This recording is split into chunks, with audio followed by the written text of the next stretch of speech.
Okay, this is my reaction video to the body rituals among the American cultures by Minor. When I first started reading the article, it kind of familiarized with things that I'm used to.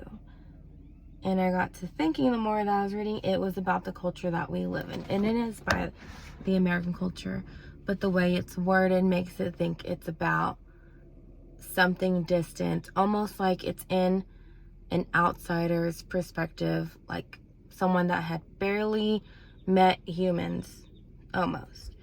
When it describes the medicine, the magic potions, the medicine men, that what it's really describing are doctors and how we go to the dentist, there's therapists, but they're called a different thing. And that's the perspective that other people in our cultures, when they first get to experience it, it is outside, it's different, it's not in the norms. Just like many people do not see therapists or dentists or any of those things, have medicine readily available. People in third world countries don't have access to that.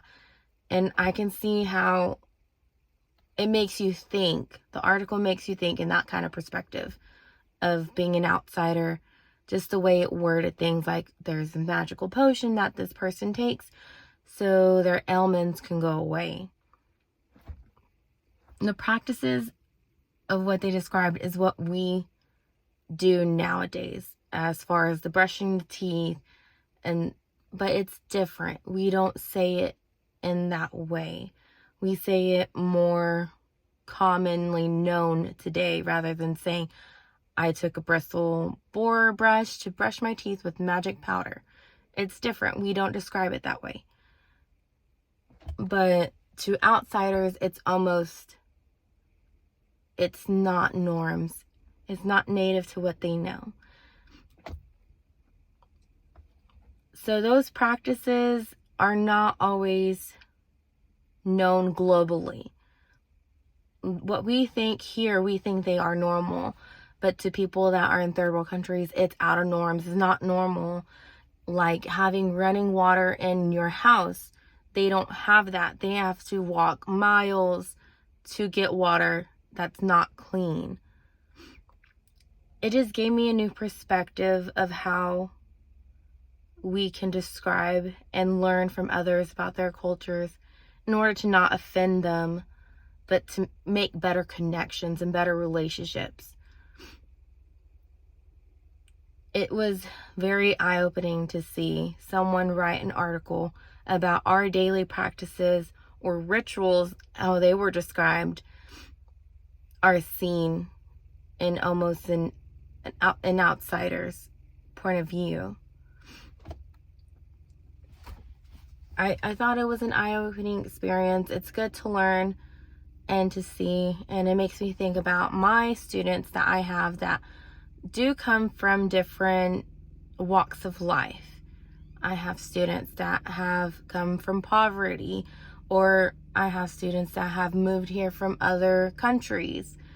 And to them, it's an alien world. It's something different, something new they have never experienced. And I believe that is going to help us with intercultural communications, is by understanding where they come from and helping them adjust to our cultures while also respecting and taking in mind of their cultures. This article I would like to share with my fellow colleagues so they can learn too, because I know there are people out there that think it's weird what other people do. Just like my culture, we do things very different. Our practices are very different than what normal, like, Caucasian practices are. They're different, but they're not to be disrespected. They're to be understood. I really appreciate and I really like this article. It was a really good read, and I think it's beneficial to, when I further this course, I have an understanding of how to go about it now. Thank you.